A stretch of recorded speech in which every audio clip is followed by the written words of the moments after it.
staff, the level of training they have, all of these things get reduced. And this is where design starts coming in, because services can be designed in exactly the same way as a book or a booklet or an iPhone app or a building. So I decided to think of an experience that I've been having over the last few years where service reduction has led to this drop in quality. And I call this the new premium, because really what this reduction does is it actually starts eroding the experience you're having, and you actually start having a low quality experience still for seemingly high prices. And I'm going to use an example now, and I hope there's no employees of this company in this room. And I want to say that this isn't a big area. It's actually something that I personally have experienced. And I find it very, very troubling that a brand as important and as prestigious as Iberia has undergone this change. And of course, we all know what happened a couple of years ago, is that they were merged with BA. And at the time, the chairman of British Airways said, this is going to be a great deal for British Airways. Yeah. So what has happened, and these figures were from early in the year, 330 million cost saving, 50% cut in capacity, and nearly 4,000 people laid off. And this is basically what happens when you're dealing with this kind of mentality, this crisis mentality. And the sad thing is that the quality actually plummets. And you will find it probably amazing that as recently as last year, Iberia is now rated worse than Ryanair. Now, I don't think qualitatively there is a worse experience on Iberia compared to Ryanair, but it's all about expectation, because you know when you're going on Ryanair it's going to be a crap experience, and you're kind of trading that off. But when you travel on Iberia, you're expecting it to be good. And when you find out that you actually have to pay for your drink, for your meal, and you haven't got as much legroom, and there's no TV in the back of the seat on a long-haul flight, that totally damages your perception of the brand. And in the end, it's the brand perception that's crucial here. And what happens? That's Richard Nixon, by the way. So what happens when trust gets eroded? Well, it's very, very hard to rebuild it. So the loss of faith we have in a brand once the service quality drops is catastrophic.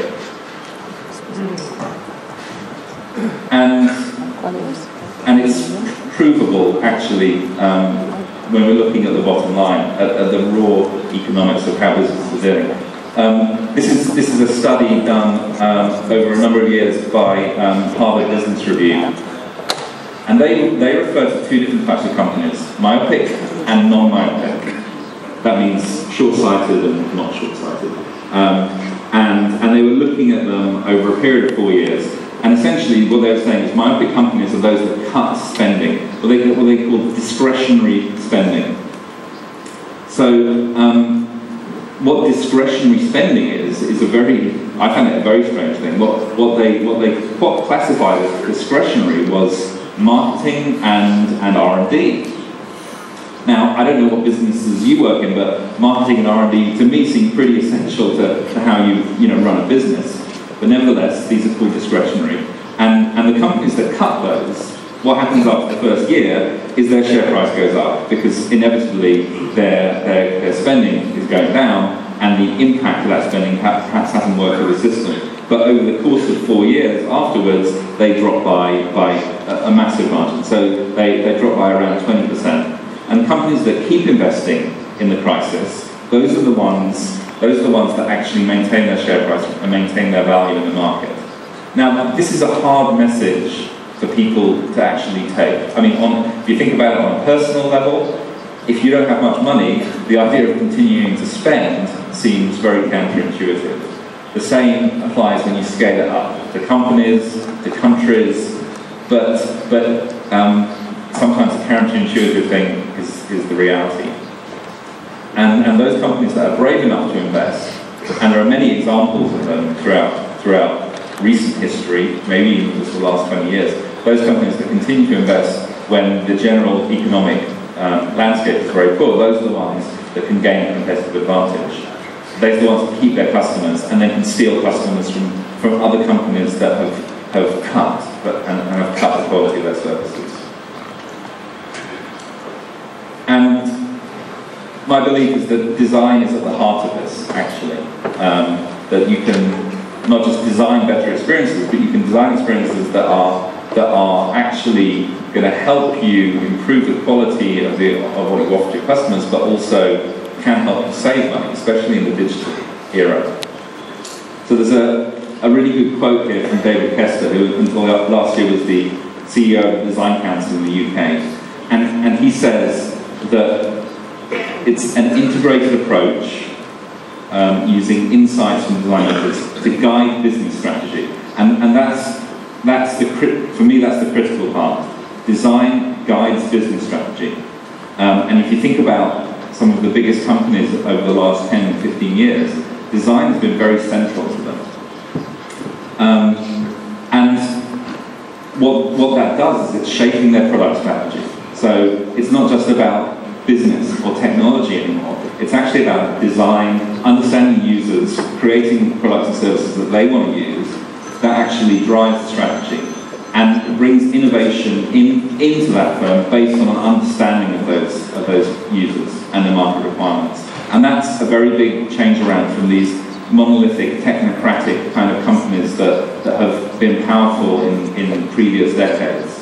If you look at Apple, they're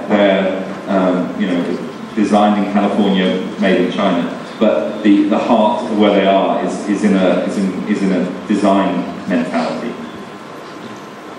And actually, design-centric companies over the course of time perform better.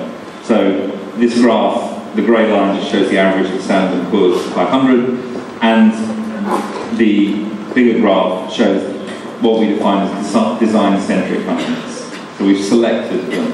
And this actual study was done initially by David Kester, and we continued it at Fjord to go on for the next few years. And those kind of companies like Nike, like BMW, like Apple, they have design at the core of what they do. My light is flashing. Okay. So, Mary Meeker, she's the queen of the internet. You might remember her. She's quite famous. And she's actually an investment banker. And she said something really remarkable last year in her public address, that the new disruptive world we're entering, the new transformative world, powered by new devices, connectivity, user interfaces, and beauty. And the last one is really significant because beauty isn't something you'd expect to hear from quite a hardcore business person as being a driver. But to us it makes perfect sense. And so I just want to show you quickly 3 examples. I might get kicked off before I manage to finish, but these are, I chose these specifically from projects we did from the financial services industry because that's a very interesting sector at the moment, and there's a lot of disruption starting to happen there. And the first example actually isn't from us, but it's from a concept called nudge. And nudge, this book was written a few years ago. It's the active engineering of choice, which sounds really creepy. But essentially what it's saying is you can change the way people behave by persuading them to do something in a slightly different way and by using psychological techniques. And the behavioural insights team from the UK government has taken this to heart. And they actually realised that if you send out tax letters handwritten, or they did an experiment actually, but they realised that if you handwrite the envelopes, people are much more likely to pay their taxes, because what they realised is there's a human being at the other end of the chain. It's not just a machine printing out the labels and then sending them out. There's actually a human being there, and and you think that's very expensive, handwriting millions and millions of letters. But for every pound they invested, they collected £2,000 more tax because people were nudged into paying it. they felt kind of guilty. You know, this person had spent their time writing this letter. So the three design drivers that we bring to bear are simplicity,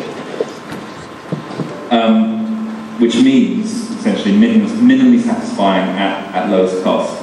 And what that means is that whichever resource is scarcest to you, be it time, money, physical effort, non-routine behavior, whichever of those is the most expensive to you makes the act most complex. And so by understanding the motivation of users, we can design simple services. And this is a really interesting example, because this is what we've been working on for Barclays in Spain, Portugal, and in fact the rest of Europe. And this is a response to them needing to cut their spending in Europe, because they're a niche bank here, their property is very expensive, training and hiring staff is very expensive, and keeping them standing around in bank branches all day is very inefficient. So then mobilizing all of their services onto iPads, but they're sending these out with relationship managers, salespeople, really, who can go out and sign up a new customer in 15 minutes using an iPad. And that would have taken 45 minutes before. So we help them design this service that can scan an ID card, that has a biometric signature, that has an OCR, so you can just take a photograph of someone's bill, and it sucks all the data out of those and automatically sets up the account. So this is a very innovative service, but it's a response to a need to cut costs, and it simplifies the entire process. The second thing we help our customers do is we help them disrupt their own markets, because actually they're all being disrupted anyway, and now banks are being disrupted. And we've developed this service for Guarantee Bank in Turkey called iGuarantee, and it's a very interesting situation because Turkey has a very young population, tech savvy.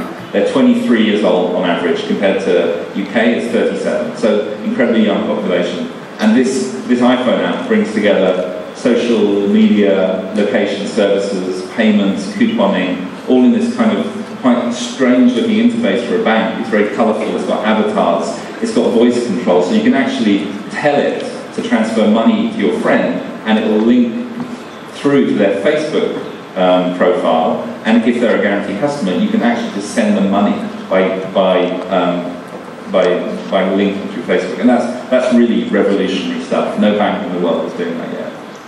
And then the final thing we do, and I will get off soon, I promise, is beauty. And we've been working with BBVA in Spain for the last 4 years, essentially designing all of their digital touchpoints, and they're starting to get into the market now. And you know, we were really amazed, because our client, when we first started working with them, the iPad had more or less just come out, and he said it's 80% about beauty. And I've never had a client tell me that before, especially not a banking client. So that was a remarkable thing to say. But the beauty isn't just there for its own sake. After working with them on their iPhone apps and their tablets and TV even here, we've helped them transform their business, and they've gone from being middle-ranking digital bank to being one of the references in the market. And it's not just fame; they're actually massively moving their operations into customers' hands, into mobile, and this is a huge transformation.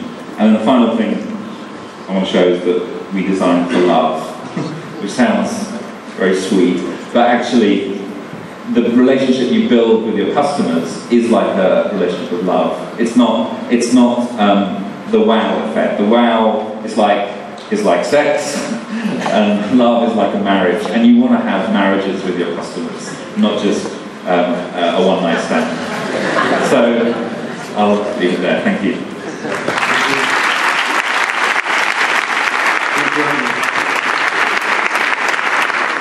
Do you have any questions, Randy? Yes, over there.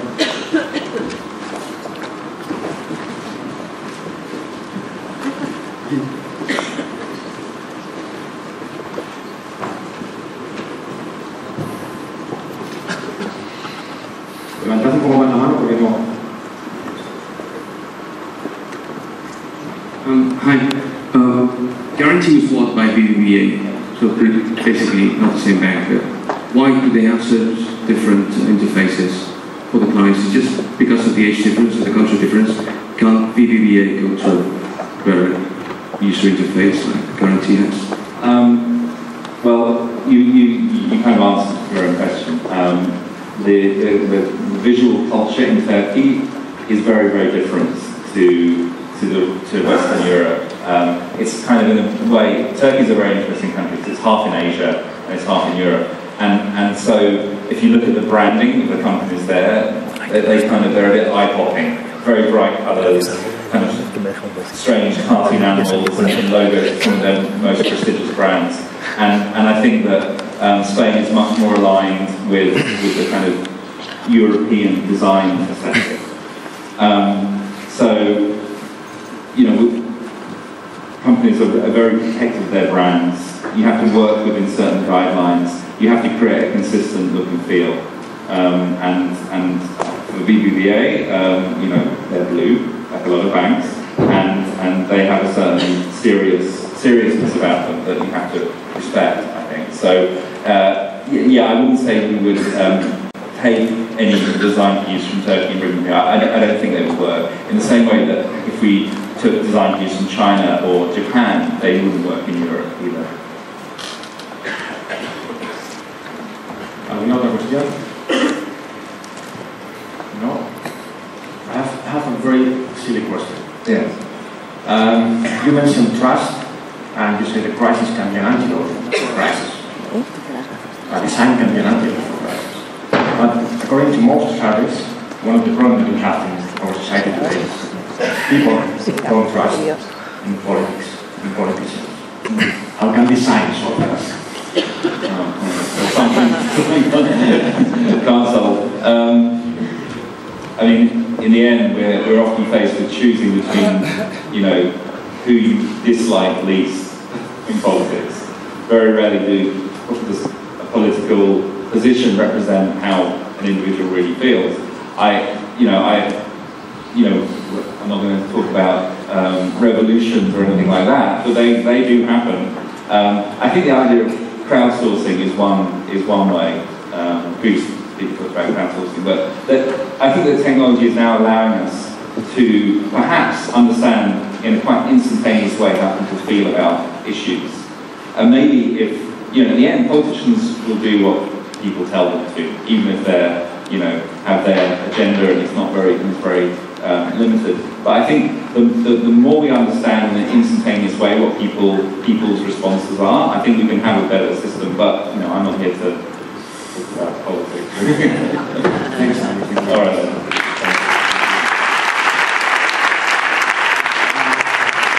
Luego, ahora tenéis tiempo para sentaros, los que estéis en el pasillo.